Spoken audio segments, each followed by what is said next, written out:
Ekintизген bir жылдарды қолға алып жатқан жаңа биліктің ішіне игіліктерді қалайым.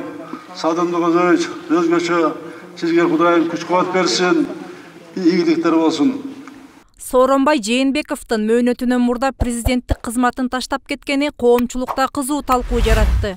Кыргызда жыгылган адамды теппейт деген накыл кеп бар. Анын үстүнө Сооронбай Жээнбековдун коррупцияга малынып жеп ичкени боюнча так фактылар жок.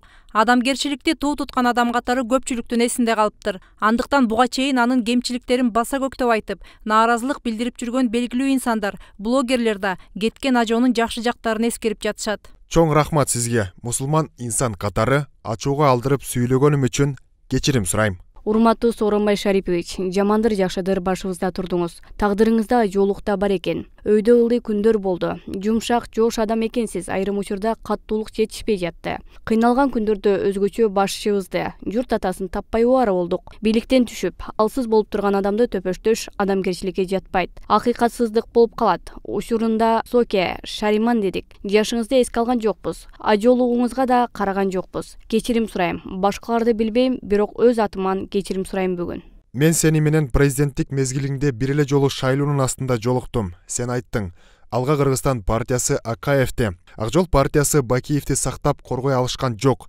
КСДП партиясынын депутаттары чыккынчылык кылып Атамбаевди сатып кетишти. Ал эми Биримдик партиясы мени коргой албайт жана сатып кетет дедиң. Ошондуктан мен баарына тең карашым керек. Жүрөгүм ооруп турса да КСДП партиясына да жардам бере албайм. Эртең президенттик мөөнөтүм бүткөндөн кийин эл арасында көчөдө кенен басып жүрүшүм керек деп айтканың аябай туура болду.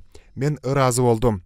Урматтуу Сооронбай Шарипович, сен эң оболу жакшы инсан катары элдин урматында ээ болуп каласың. Ал эми Чубак Ажы Жалилов өз кезегинде Сооронбай Жээнбеков президенттикке ат салышып жаткан мезгилде аны жакшы жагынан сүрөттөп, элди добуш берүүгө үндөгөн эле. 60-ка пайгамбар жашына келип олтурат. Адамдар 40-ка чыкканда аркасынан 1 тонна сөз элчип атканы барыбыз көрүп атабыз. Жептир, антиптир, минтиптир деп. Бирок 60-ка чыкканга чейин бир сөз азыр уккан жерибиз жок. Азыр угулуп аткан заман. Эгерде бирөөнү аяп ачыла турган болсо, бүгүн ачыла турган заманда дагы эч кандай сөз чыкпастан туруп атат. Мынан үчүн өзүнө ганиме. Сооронбай Жээнбековдун адам катары жакшы сапаттары басымдуулук кылаарын эч ким тана албайт. Бирок жакшы адам деген кесип да, кызмат да жок. Саясатка келген соң лидерлик жана саясий эрк деген сыяктуу башка сапаттар талап кылынат. Сооронбай Жээнбеков дал ушул жагынан уттуруп койду.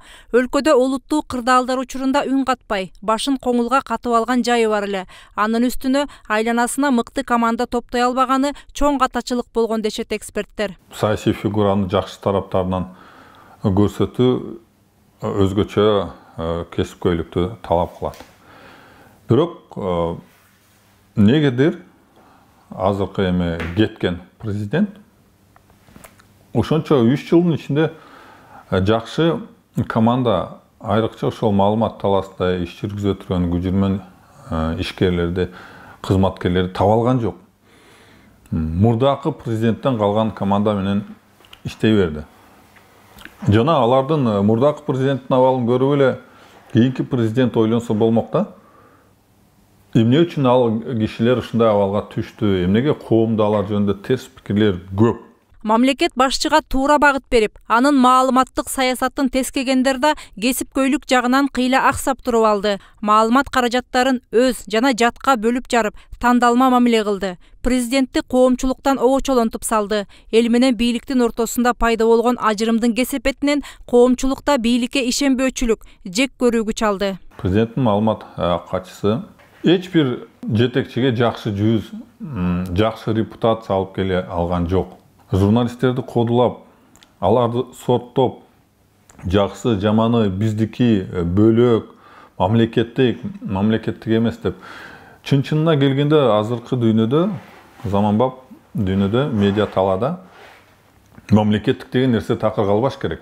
Кандай гана президент келбесин, кол чаап тосуп алып, туура эмес жолго салып анга түртүп жиберип, андан соң кайрадан жаңы бийликке кошомат артууга адистешкен команда президенттик аппаратты 30 жылга чукул убакыттан бери байырлап келе жатат. Мындай адамдарды алмаштырмайын, эски адаттар жоюлбасын коомчулук бөркүндөй көрүп турат.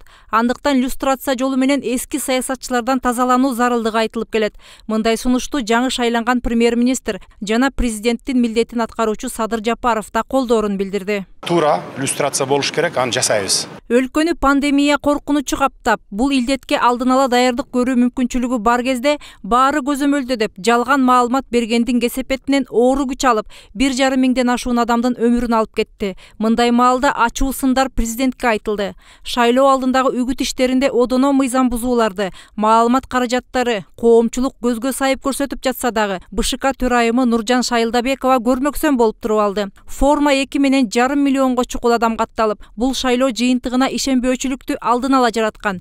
Добуш берүү күнү да купуялуулук сакталбай, жарандарды массалык ташып келүү, узун кезек күтүү сыяктуу кемчиликтер орун алды. Мындай одоно кемчиликтерге БШКнын көз жумуп коюшу нааразылыктардын жаңы толкунун жараткан. Анын кесепети элдин аянтка чогулушу жана президенттин отставкасына алып келди. Миңдеген адамдар жараат алып, 19 жаштагы кырчындай жигит көз жумду. Бирок ушундай көрүнүштөргө алып келгендер эч нерсе болбогонсуп, креслолорун кучактап отурушат. Эл алдында ушул туңгуй калып келип койгон БШК күнөөлүү. Бизде ушул 3-чү колгалаң шайлоонун аркасы менен болуп атат. Анан эч бир жолу шайлоо комиссиялары жоопкерчиликке тартылган эмес. Азыркы учурда ошол прокуратура органдарынын конституциялык ыйгарым укуктары жөнүндө конституциялык мыйзам бар. Ошондо так жазылган. Башкы прокурор БШКнын жетекчилигине кылмыш ишин козгогонго укуктуу.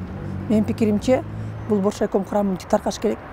Андан кийин ошол жетекчиликке кылмыш иши козгоп, биз тарых үчүн мына президент баш болуп, тарых үчүн тазаланалы деп жолду баштап берди. Бул чындыкта бул элдин талабы.